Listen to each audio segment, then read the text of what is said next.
ज्यादा कमा रहे हैं और ज्यादा खर्च कर रहे हैं तो आप वहीं रहेंगे जहां अब भी हैं। ये एक तरह से ट्रेडमिल पर दौड़ने जैसा है, जहां आप दौड़ेंगे तो सही लेकिन कहीं पहुंचेंगे नहीं। ग्रीक दार्शनिक एपिक्टेटस ने सही कहा है कि अमीर होने का मतलब महंगी चीजों को पास रखना नहीं है, बल्कि अपनी इच्छाओं को कम करना है। बहुत अधिक पैसा कमाने वाले कई पेशेवर मिल जाएंगे जिनके पास एक सफल करियर के बावजूद कोई बचत नहीं होती है, क्योंकि वे बहुत ज्यादा खर्चीली जिंदगी जीते हैं। उनके पास खर्च की कोई योजना भी नहीं होती है। अपने वर्तमान खर्चों की योजना बनाना आपके भविष्य के निवेश का ही हिस्सा है। जब आप समय निकालकर भविष्य के खर्चे की योजना बनाते हैं तो आप खुद के भविष्य को बेहतर बनाते हैं, और मेरा विश्वास कीजिए आप आगे जाकर अपने पिछले दिनों को धन्यवाद देंगे। प्रसिद्ध चित्रकार पाब्लो पिकासो ने जो कहा उसे अपने दिमाग में बैठाने की जरूरत है। उन्होंने कहा था, मैं बहुत सारे पैसे के साथ गरीब व्यक्ति की तरह जीना चाहूंगा। आपको अपने पैसे पर नियंत्रण रखना चाहिए, नहीं तो यह हमेशा के लिए आप पर नियंत्रण रखेगा। यह सुनने में पुराने जमाने का लगेगा, लेकिन सच्चाई यही है कि किफायती होना हमेशा चलन में रहेगा। कम खर्च करना बहुत से अमीरों की सफल जिंदगी का अहम हिस्सा रही है। इसका दूसरा पहलू देखें तो अमीर और प्रसिद्ध लोगों की दुनिया में ऐसे कई अमीर परिवार हैं जो कठिन समय का सामना नहीं कर पाए। ऐसा इसलिए हुआ क्योंकि वे अपने बच्चों को पैसे की कीमत नहीं समझा पाए। जब ये उत्तराधिकारी बड़े हुए और इन्हें पैसे को संभालना पड़ा तो इन्हें कम खर्च करने के बारे में पता ही नहीं था। वे सिर्फ खर्च करना जानते थे। अपने समय के बहुत से बड़े व्यापारी समूह समाप्त हो गए और उनके वंशज अचल संपत्ति को बेचकर काम चला रहे हैं। मुझे इस तरह के विचार से घबराहट होती है। अपने बच्चों के प्रति उदार होना आसान है। मेरा मतलब है कि आपके पास जो भी कुछ है वह उनका ही तो होगा। सही कहा ना? लेकिन कभी कभी आपको कठोर बनना होगा और उनको पैसे की कीमत समझानी होगी। दोस्तों, लगभग हर व्यक्ति जानता है कि पैसा कैसे कमाया जाता है, लेकिन 10 लाख में से एक व्यक्ति ही जानता है कि इसे कैसे खर्च किया जाता है। ज्यादातर लोगों के साथ दिक्कत यह होती है कि उन्हें स्कूल कॉलेज में पैसा कमाने का तरीका तो सिखाया गया है, लेकिन खर्च करने का तरीका नहीं सिखाया गया। उन्हें यह नहीं सिखाया गया कि बचत और निवेश आमदनी या तनख्वाह से ज्यादा महत्वपूर्ण होते हैं। इसीलिए वे अपनी अच्छी तनख्वाह को अमीरी मान लेते हैं, और जब उनका भ्रम टूटता है तब तक बहुत देर हो चुकी होती है, क्योंकि वे कर्ज के भारी बोझ तले दबे होते हैं और टैक्स खर्च और कर्ज के ब्याज के भंवर में फंस चुके होते हैं। अधिकांश लोगों की पैसे की तंगी का कारण आमदनी की कमी नहीं है, बल्कि सही तरह से खर्च न करना होता है। खर्च कम करना बचत का अचूक तरीका है। एक बात का खास ध्यान रखें कि आमदनी बढ़ने से पैसे की तंगी की समस्या कभी नहीं सुलझती है, क्योंकि हमारे खर्च हमेशा आमदनी के अनुपात में बढ़ते जाते हैं, जब तक कि हम सख्ती से उन्हें रोकने की कोशिश न करें। इसका कारण यह है कि आमदनी बढ़ने के साथ साथ व्यक्ति की इच्छाएं भी बढ़ जाती है। इच्छाएं असीमित होती हैं, जबकि आमदनी सीमित होती है। इसलिए हमें अपनी इच्छाओं पर विचार करके सिर्फ उन्हीं इच्छाओं को पूरा करना चाहिए जो हमारे बजट में समाती हों। याद रहे, आज के उपभोक्तावादी समाज में विज्ञापनों और पड़ोसियों के साथ प्रतिस्पर्धा के कारण हम फिजूल खर्ची के जाल में फंस जाते हैं। शान झाड़ने या बराबरी करने के लिए फिजूल खर्ची करना अपने पैरों पर कुल्हाड़ी मारने की तरह है। बस इतना ध्यान रखें कि किसी को 3 मामलों में खर्च में कटौती कभी नहीं करनी चाहिए। पहला स्वास्थ्य, दूसरा शिक्षा और तीसरा भोजन। जो आदमी इन 3 चीजों में पैसे बचाता है वह भविष्य में नुकसान उठाता है। अगर आप बचत करने के चक्कर में अच्छा भोजन नहीं करेंगे तो आप बीमार या कमजोर हो सकते हैं। इसी तरह अगर आप स्वास्थ्य के मामले में कंजूसी करेंगे तो छोटी बीमारी बड़ी बीमारी में बदल जाएगी। अगर आप शिक्षा में कंजूसी करेंगे तो आप जीवन भर अज्ञानी और गरीब ही बने रहेंगे, क्योंकि आपने खुद को ज्ञान से वंचित कर दिया है जो आपको अमीर बना सकता है। यह न भूलें कि शिक्षा एक निवेश है। अगर आप आज शिक्षा में 1000 रुपए का निवेश करेंगे तो भविष्य में यह 1 लाख रुपए बनकर आपके पास लौटेगा। आमदनी बढ़ाना सकारात्मक कदम है, फिजूल खर्ची रोकना निषेधात्मक कदम है। पहले तरीके में आप अपनी चादर को अपने पैरों जितना लंबा कर लेते हैं। दूसरे तरीके में आप अपने पैरों को चादर की लंबाई के हिसाब से सिकोड़ लेते हैं। अमीर बनने के लिए सकारात्मक कदम उठाने के साथ साथ निषेधात्मक कदम उठाना भी जरूरी है। इसलिए तात्कालिक इच्छाओं की संतुष्टि पर खर्च करने के बजाय दूरगामी इच्छाओं के लिए बचत करें। चैप्टर नंबर 2 है जोड़ने की ताकत का उपयोग करें। अमीर बनने की राह में बचत साधन है, निवेश लक्ष्य है। बचत करके आप पैसे का बीज बनाते हैं। पैसे का पेड़ तो उस बीज के निवेश से ही उगता है। आप किसी भी क्षेत्र में निवेश करें, उसका आधारभूत सिद्धांत एक ही रहता है कि आपका बचाया हुआ पैसा आपके लिए काम करता है और आपको धन कमाकर देता है। निवेश की शक्ति की वजह से ही अमीर लोग और अमीर बनते चले जाते हैं। जो लोग निवेश करते हैं वे पैसे को अपना सेवक बना लेते हैं और उससे अपने लिए मेहनत करवाते हैं। जमीन में गड़ा या गुल्लक में रखा हुआ पैसा निवेश नहीं है, यह तो सिर्फ बचत है। अगर बचत करना पहला कदम है तो उस बचत का निवेश करके उससे लाभ कमाना। अगला कदम है निवेश के कई तरीके हैं। बैंक में खोला गया बचत खाता भी निवेश है। बहरहाल निवेश करते समय इस छोटी सी बात का ध्यान रखें कि आपको अपने निवेश पर कितना ब्याज या लाभ मिलेगा। यह भी ध्यान रखें कि महंगाई के बढ़ने की दर क्या है।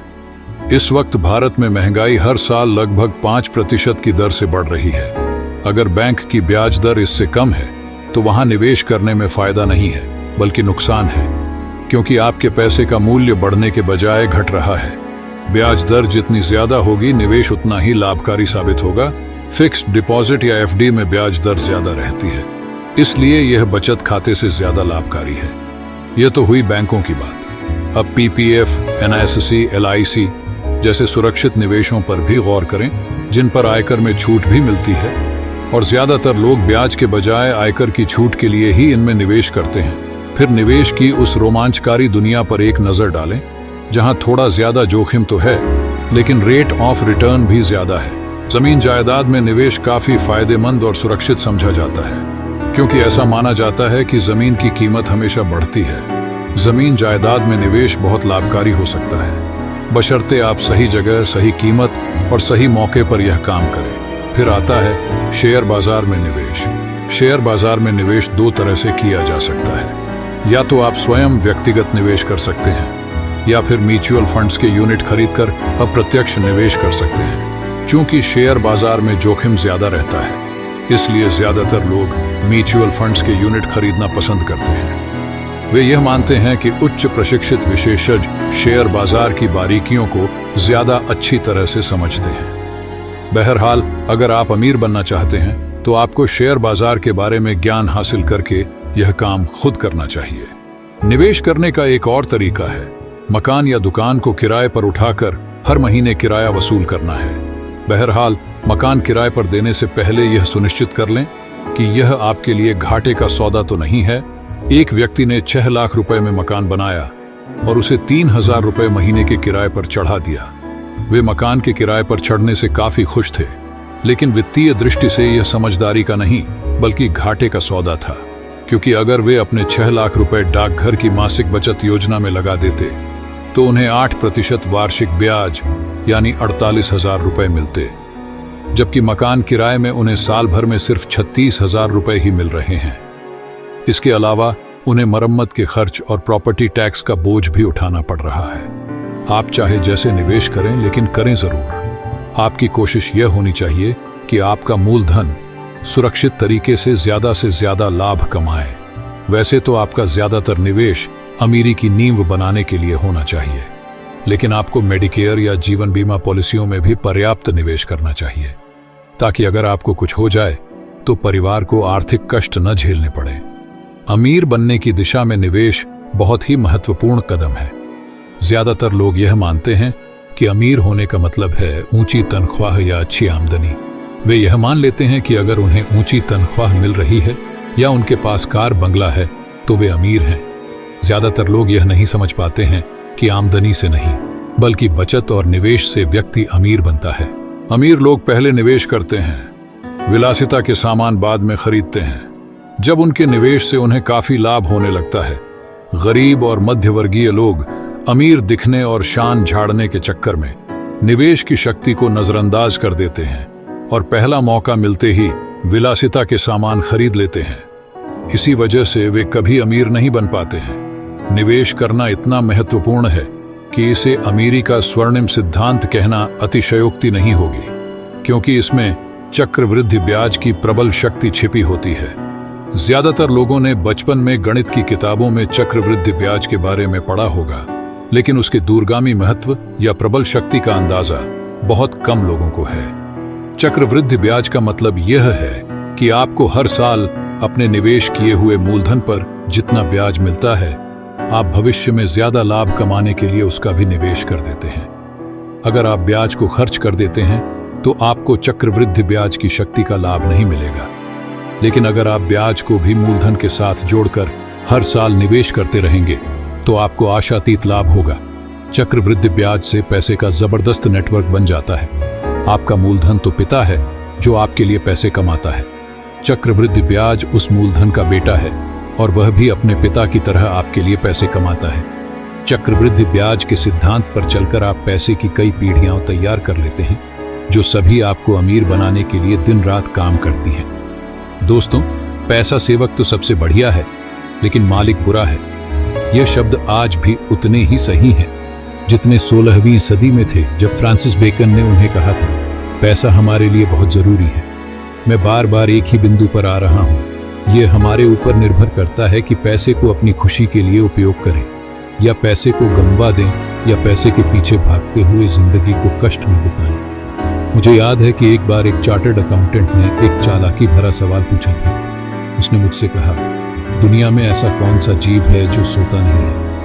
मैंने उत्तर बताने की कोशिश की, लेकिन उसने ही उत्तर बताकर मेरी समस्या का समाधान किया। ब्याज, उसने कहा, यहाँ तक कि जब आप सो रहे होते हैं तब भी आपके उधार लिए पैसे पर ब्याज की घड़ी चलती रहती है। इसी तरह पैसा भी 24 घंटे बढ़ या घट सकता है। प्रश्न यह है कि आप पैसे पर महारत हासिल करना चाहते हैं या चाहते हैं कि पैसा आप पर महारत हासिल कर लें।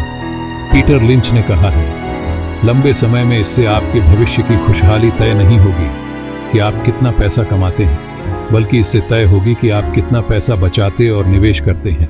हम सभी एक दिन अच्छी कार या किसी ऊंची इमारत में शानदार अपार्टमेंट खरीदने या लॉटरी जीतकर पूरी जिंदगी आराम से बिताने के सपने देखते हैं। जो सिर्फ सपने देखते हैं और जो अपने सपनों को हकीकत में बदलते हैं, उनके बीच एक आसान सी तरकीब का अंतर है। ऐसे रास्ते तलाश करना जहां आप पैसे के लिए काम ना करें, बल्कि पैसा आपके लिए काम करे। अब अगर आप अपने पैसे को बटुए में रखते हैं तो आपके पैसे की कीमत वही होगी जितना वह आज खरीद सकता है, लेकिन मेरे लिए पैसे की कीमत ज्यादा होनी चाहिए। इसीलिए पैसे से और ज्यादा पैसा बनना चाहिए। याद रखें कि ठहराव पैसे के लिए मौत के समान है। चैप्टर नंबर 3 है, फाइनेंशियल नॉलेज क्यों जरूरी है। अमीर बनने के लिए बदलती हुई आर्थिक परिस्थितियों के अनुसार अपने आप को ढालना बहुत जरूरी है। हमें धन कमाने के लिए आर्थिक शिक्षा लेनी चाहिए, क्योंकि यह स्कूलों में कभी नहीं पढ़ाई जाती है। आर्थिक शिक्षा में अकाउंटिंग एक बहुत ही महत्वपूर्ण विषय है। अमीर बनने के लिए आपको संपत्ति और दायित्व में फर्क पता होना चाहिए। आपको अपने स्रोतों को संपत्ति हासिल करने के लिए इस्तेमाल करना चाहिए, न कि दायित्व हासिल करने के लिए। गरीब और मध्यम वर्गीय लोगों को संपत्ति और दायित्व में फर्क नहीं पता होता है और वे दायित्व को संपत्ति समझकर खरीद लेते हैं। अमीर लोग ऐसी गलती कभी नहीं करते हैं, क्योंकि वह संपत्ति और दायित्व के बीच के फर्क को अच्छी तरह जानते हैं। संपत्ति वह है जो आपकी अपनी है और जिसे आप धन कमाने के लिए इस्तेमाल कर सकते हैं, और दायित्व का मतलब है कोई ऐसी चीज जिसे खरीदने के बाद हमारे ऊपर उसके पैसे देने की जिम्मेदारी होती है। आर्थिक शिक्षा में 2 महत्वपूर्ण चीजें होती हैं जो हर उस व्यक्ति को पता होनी चाहिए जो अमीर बनना चाहता है। पहली, प्रॉफिट लॉस शीट। इसमें आपकी आय और खर्चों की सूची होती है और इसमें आपके खर्चों के बाद बचने वाली कुल आय की गणना की जाती है। दूसरी, बैलेंस शीट। इसमें आपकी संपत्ति और देनदारियों की सूची होती है और इसमें कुल मूल्य की गणना की जाती है। गरीब और मध्यम वर्गीय लोगों की सबसे बड़ी समस्या यह है कि उनके खर्चे और देनदारियां उनकी आय और संपत्ति से अधिक होती हैं। ज्यादा धन उनकी आर्थिक परिस्थितियों को सुलझा नहीं सकता है। जैसे जैसे किसी व्यक्ति की आय बढ़ती है तो उसका भरने वाला टैक्स भी बढ़ जाता है। इस बात को गरीब और मध्यम वर्गीय लोग नजरअंदाज करते हैं। दोस्तों, अब मैं आपको घर और प्रॉपर्टी के बारे में कुछ जरूरी बातें बताऊंगा। ज्यादातर लोग लोन लेकर घर खरीदते हैं, जो कि एक बहुत बड़ी देनदारी होती है। अगर कोई व्यक्ति घर खरीदने के लिए 30 साल का लोन लेता है तो उस लोन के खत्म होने से पहले ही वह एक नया घर खरीद लेता है। अब इस नए घर का लोन उसे अगले 30 साल तक चुकाना होता है। नया घर, जिसे लोग अपनी संपत्ति समझते हैं, दरअसल लोन के रूप में उनकी देनदारी यानी दायित्व है। प्रॉपर्टी टैक्स आपको हमेशा भरना ही पड़ता है, चाहे आपने घर लोन पर खरीदा हो या बिना लोन के। होम लोन पूरा चुकाने के बाद भी आपको प्रॉपर्टी टैक्स भरना पड़ता है। प्रॉपर्टी की कीमत कम भी हो सकती है और उसके साथ आपकी संपत्ति की भी कीमत कम हो जाती है। घर में या प्रॉपर्टी में निवेश किया गया धन और किसी ज्यादा मुनाफे वाली योजना में निवेश नहीं किया जा सकता है। रेंटल रियल एस्टेट का मतलब है किसी प्रॉपर्टी को किराए पर देना और किराए के रूप में उससे धन कमाना। एक घर आपकी संपत्ति हो सकता है अगर वह आपको किराए के रूप में उसकी देख रेख और टैक्स के खर्चे से ज्यादा पैसे देता है, या अगर समय के साथ उसकी कीमत बढ़ती है। चैप्टर नंबर 4 है खुद में कॉन्फिडेंस ना होना। एक चीज जो हमें सफल होने से रोकती है वह है हमारा खुद पर विश्वास ना होना। ज्यादातर लोग जीवन में कोई अच्छा मौका मिलने का या किस्मत के साथ देने का इंतजार करते हैं, जबकि अमीर लोग बिजनेस करने के और धन कमाने के मौके खुद ढूंढ लेते हैं। इस दुनिया में बुद्धिमान नहीं बल्कि साहसी व्यक्ति आगे बढ़ता है। साहसी व्यक्ति जो बिजनेस शुरू करने, निवेश करने का जोखिम उठाने से नहीं डरता है। इसलिए अगर आप अमीर होना चाहते हैं तो बुद्धि के होने से ज्यादा जरूरी है हिम्मत का होना। दोस्तों, मैं यह नहीं कह रहा कि कोई भी मूर्ख व्यक्ति बिजनेस कर सकता है। बिजनेस करने और अमीर होने के लिए बुद्धि भी जरूरी है, लेकिन उससे भी ज्यादा जरूरी है जोखिम उठाने की हिम्मत और कुछ बड़ा करने की चाहत। अगर आप जीवन में बड़ा नहीं सोचेंगे और जोखिम नहीं उठाएंगे तो आप जीवन भर बहुत सी ऐसी चीजों का इंतजार करते रहेंगे जो कभी नहीं होगी। अमीर बनने के लिए आपको पता होना चाहिए कि आर्थिक स्थितियां कैसे बदल रही हैं और अपने आप को उनके मुताबिक कैसे ढालना है। गरीब और मध्यम वर्गीय लोग पैसा कमाने के लिए नौकरी करते हैं या जीवन भर एक ही काम करते रहते हैं। वह पैसा कमाने के लिए नए नए मौके नहीं ढूंढते हैं। अमीर लोग पैसा कमाने और बिजनेस करने के मौकों को केवल पहचानते ही नहीं हैं, बल्कि नए मौके भी खुद ढूंढ लेते हैं। एक अच्छा बिजनेसमैन हमेशा अपने लिए नए मौके तलाश लेता है और नए बिजनेस करने को तैयार रहता है। जब आप अमीर बनने के लिए कोई बिजनेस शुरू करते हैं तो धीरे धीरे आप अमीर बनते रहते हैं, और जैसे जैसे आप अमीर बनते हैं तो अमीर लोगों के साथ आपका मेलजोल बढ़ता है। आपको पैसा कमाने की और बिजनेस करने के और भी बेहतर मौके मिलते रहते हैं।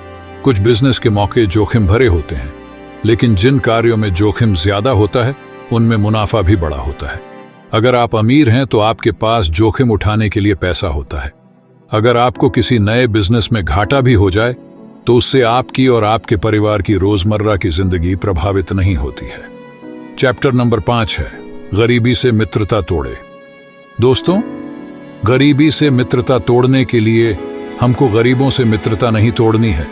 कोई भी व्यक्ति अगर दुनिया में गरीब है तो वह अपनी वजह से गरीब है। हमें सिर्फ गरीबी से मित्रता तोड़नी है। गरीबी क्या है? यह सिर्फ एक मानसिकता है, एक ऐसी मानसिकता कि जिसे आप सच मान बैठे हैं। चलिए इसको ध्यान से समझते हैं। एक ऑटो चलाने वाला इंसान दिन भर जी तोड़ मेहनत करता है, शाम तक पैसे भी कमा लेता है। उसकी दिनचर्या इस प्रकार चलती रहती है, सुबह से शाम तक कमाना और शाम को जाकर वह पैसे खर्च कर देना।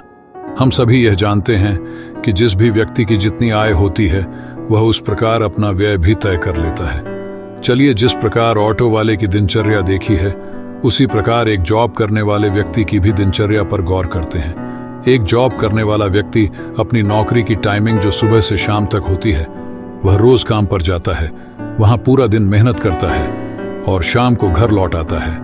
महीने के अंत में अपनी जीविका चलाने के लिए वह पैसे जो उसने पूरे महीने मेहनत करके कमाए थे ले आता है।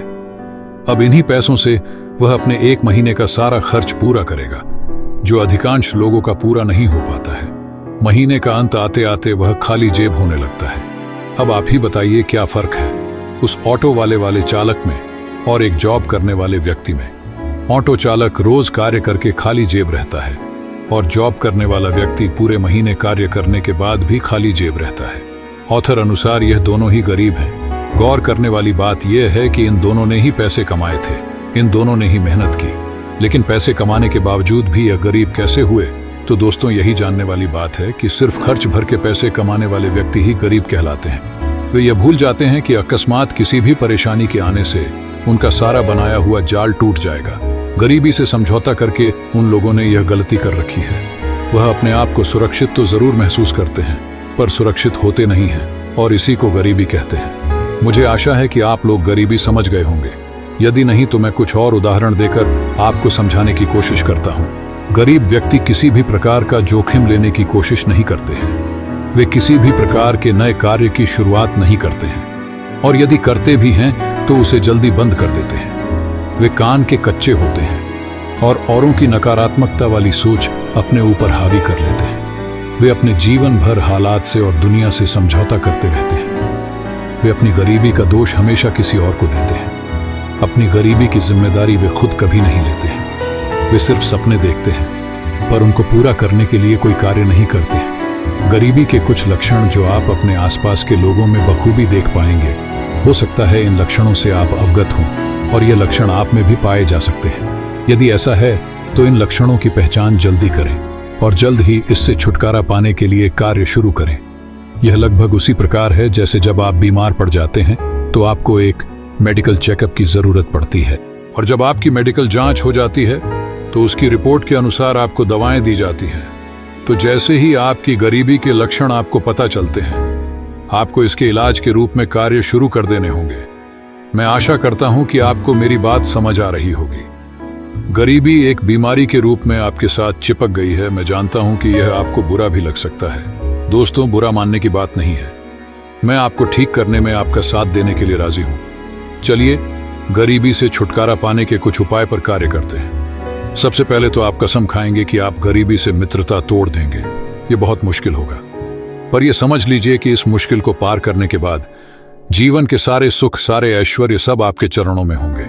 लोग आपकी प्रशंसा करते नहीं थक रहे होंगे। आपको गरीबी से मित्रता तोड़कर अमीरी से मित्रता करनी है। इसमें सबसे पहले चरण में आप अपने जीवन में समझौता करना छोड़ देंगे। समझौता, जी हां, बहुत साधारण सा दिखने वाला शब्द जिसने आपका पूरा जीवन तबाह कर रखा है।